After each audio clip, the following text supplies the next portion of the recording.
கான்பிடண்டா இருங்க சார், நல்லதே நடக்கும் சார், வெற்றி நிச்சயம் சார்.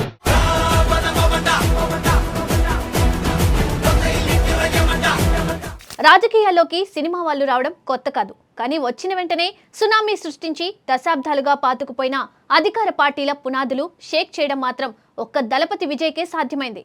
ఎగ్జిట్ పోల్స్ దగ్గర నుండి గ్రౌండ్ లెవెల్ రిపోర్ట్స్ వరకు ఎక్కడ చూసినా ఇప్పుడు తమిళగా వెట్రి కజగం పేరే మారుమోగిపోతుంది.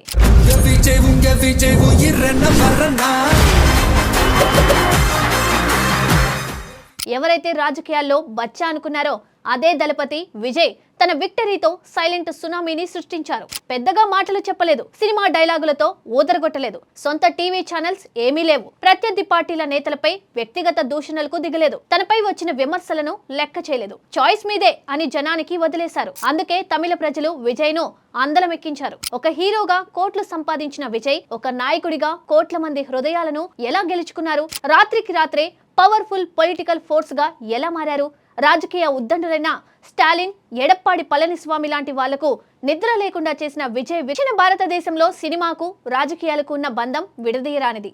సిల్వర్ స్క్రీన్ మీద విలన్లను కొట్టి ప్రజలను కాపాడే హీరో రియల్ లైఫ్ లోనూ తమ కష్టాలు తీరుస్తాడని ఇక్కడి జనం బలంగా నమ్ముతారు. ఒకప్పుడు తమిళనాట ఎంజీఆర్, తెలుగునాట అన్న ఎన్టీఆర్ సరిగ్గా ఇదే మ్యాజిక్ తో చరిత్ర సృష్టించారు. ఇప్పుడు దశాబ్దాల తర్వాత తమిళనాడు రాజకీయాల్లో సరిగ్గా అలాంటి అద్భుతమే మళ్లీ జరిగింది. 2026 అసెంబ్లీ ఎన్నికల్లో దళపతి విజయ్ ప్రభంజనం సృష్టించారు. ఒక హీరో రాజకీయాల్లోకి రావాలంటే ఎంతో గట్స్ కావాలి. సినిమా కెరియర్ పీక్స్ లో ఉన్నప్పుడు 100 కోట్ల రెమ్యునరేషన్ వదులుకొని పాలిటిక్స్ లోకి దిగడం అంటే అది మామూలు విషయం కాదు. కానీ విజయ్ ఆ రిస్క్ తీసుకున్నారు. టీవీకే పార్టీని అనౌన్స్ చేసిన రోజు నుండి ఆయన అప్రోచ్ పూర్తిగా మారిపోయింది. సినిమా గ్లామర్ ను పక్కన పెట్టి పక్కా లోకల్ లీడర్ లాగా క్షేత్రస్థాయిలో యువత, మహిళలు, అణగారిన వర్గాల సమస్యలపై పోరాటం మొదలుపెట్టారు. దశాబ్దాలుగా అధికారంలో ఉన్న డిఎంకే, ప్రతిపక్ష అన్నా డిఎంకే పార్టీల అవినీతి, కుటుంబ రాజకీయాలతో విసిగిపోయిన ప్రజలకు విజయ్ ఒక స్వచ్ఛమైన ప్రత్యామ్నాయంగా కనిపించారు. అందుకే దళపతిని గెలిపించుకున్నారు.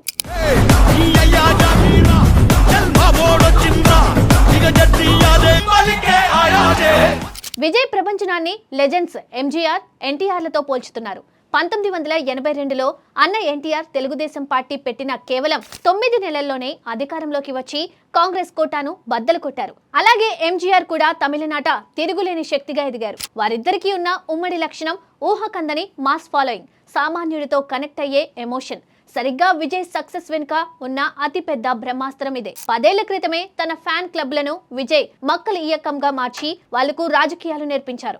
ఎక్కడ వరదలు వచ్చినా, ఎవరు ఆపదలో ఉన్నా ప్రభుత్వ అధికారుల కంటే ముందు విజయ్ ఫ్యాన్స్ అక్కడికి వెళ్లి సాయం చేశారు. పార్టీ అనౌన్స్ చేసే నాటికే ప్రతి గ్రామంలో, ప్రతి బూత్ లెవెల్లో విజయ్ కు ఒక సైలెంట్ ఆర్మీ సిద్ధంగా ఉంది. ఏ నాయకుడికైనా కార్యకర్తలు ఉంటారు, కానీ విజయ్ కు ఉన్నది ప్రాణాలిచ్చే సైనికులు. వీరే డోర్ టు డోర్ క్యాంపెయిన్ చేసి ద్రావిడ పార్టీల ఓటు బ్యాంకుకు గండి కొట్టారు. ఎన్నికల ప్రచారంలో డిఎంకే, అన్నా డిఎంకే పార్టీలు భారీ బహిరంగ సభలు పెట్టి జనాన్ని బస్సులో తరలించి తమ బలాన్ని ప్రదర్శించుకున్నాయి. కానీ విజయ్ ఈ ట్రాప్ లో పడలేదు. సభలకు వచ్చే జనమంతా ఓట్లు వేయరని ఆయనకు తెలుసు. అందుకే పైకి ఎలాంటి హడావిడి కనిపించకుండా తమ పార్టీ కార్యకర్తలతో ఇంటింటికి సైలెంట్ క్యాన్వాసింగ్ చేయించారు. రోడ్లు బాలేవు, కరెంటు లేదు, మంచినీళ్లు లేవు. ఇలా పల్లెటూళ్లలోని స్థానిక సమస్యలపైనే పూర్తిగా ఫోకస్ చేశారు. మీ కష్టాలు నాకు తెలుసు, నేను మీ వాడిని అనే భరోసాను కల్పించడంలో విజయ్ టీం 100% సక్సెస్ అయింది.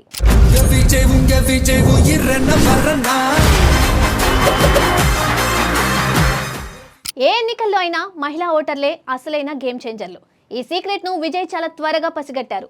ద్రావిడ పార్టీల ఉచిత హామీలకు, స్కీములకు అలవాటు పడిన మహిళలను తమ వైపు తిప్పుకోవడం మామూలు విషయం కాదు. కానీ టీవీకే కార్యకర్తలు పల్లెటూళ్లలోని ప్రతి గడప తొక్కి అక్కా చెల్లెమ్మలతో కూర్చొని మాట్లాడారు. రాష్ట్రంలో పెరుగుతున్న డ్రగ్స్, మద్యం వల్ల యువత ఎలా పాడైపోతుందో వివరించి మహిళల ఆలోచన విధానాన్ని పూర్తిగా మార్చేశారు. ఈ సైలెంట్ బ్రెయిన్ వాష్ దెబ్బకు పోలింగ్ రోజున మహిళలు ఎలాంటి చప్పుడు లేకుండా వెళ్లి టీవీకే గుర్తుపై ఓట్లు గుద్దేశారు. విజయ్ ను విజయం వైపు నడిపించారు. తమిళనాట 50 ఏళ్లుగా డిఎంకే, అన్నా డిఎంకే తప్ప వేరే ప్రత్యామ్నాయం లేదు. వాళ్ళ కుటుంబాలు, రాజకీయాలు, భారీ కుంభకోణాలతో విసిగిపోయిన ప్రజలు ఒక స్వచ్ఛమైన నాయకుడి కోసం ఎదురు చూస్తున్నారు. సరిగ్గా అదే టైంలో విజయ్ ఎంట్రీ ఇచ్చారు. ఆయనపై ఎలాంటి అవినీతి మచ్చలేదు. కులం, మతం పేరుతో ఎప్పుడూ రెచ్చగొట్టే వ్యాఖ్యలు చేయలేదు. ప్రత్యర్థులను తిట్టకుండా కేవలం ప్రజల సమస్యలపైనే మాట్లాడడం ఆయనకున్న అతి పెద్ద ప్లస్ పాయింట్. ఈ క్లీన్ ఇమేజ్ వల్లే తటస్థ ఓటర్లు, ఫస్ట్ టైం ఓటర్లు గంప గుర్తుగా విజయ్ వైపు మొగ్గు చూపారు. బయటకు చూస్తే టీవీకే ఎక్కడ ప్రభంజనం సృష్టిస్తున్నట్లు కనిపించలేదు. ద్రావిడ పార్టీలే గెలుస్తాయి అన్న భ్రమలోనే అందరూ ఉండిపోయారు. కానీ లోపల జరిగింది వేరు. అండర్ కరెంట్ లాగా ప్రవహించిన విజయ్ మైక్రో లెవెల్ స్ట్రాటజీ ఏకంగా ద్రావిడ పార్టీల ఓటు బ్యాంకును గంపగుత్తగా టీవీకే వైపు తిప్పేసుకుంది. ఈవీఎంలు తెరిచిన తర్వాత కానీ మిగతా పార్టీలకు అర్థం కాలేదు. విజయ్ ఆడిన గ్రౌండ్ స్కెచ్ ముందు తమ పాతకాలం రాజకీయాలు పనికిరావని, నేను కింగ్ మేకర్ ను కాదు, కింగ్ నే అవుతానని సినిమాలో హీరోలు డైలాగులు చెబితే చప్పట్లు కొట్టాం. కానీ రియల్ లైఫ్ లో అది 50 ఏళ్లుగా ఎవరూ కదపలేని ద్రావిడ రాజకీయాల గడ్డ మీద ఒక సామాన్య నటుడు పార్టీ పెట్టి సీఎం స్థాయికి ఎదగడం అంటే మామూలు విషయం కాదు. కానీ దళపతి విజయ్ ఆ అసాధ్యాన్ని సుసాధ్యం చేశారు. తన సొంత సేన, యువత, మహిళల మద్దతుతో టీవీకే పార్టీని విజయ్ తీరాలకు చేర్చి సరికొత్త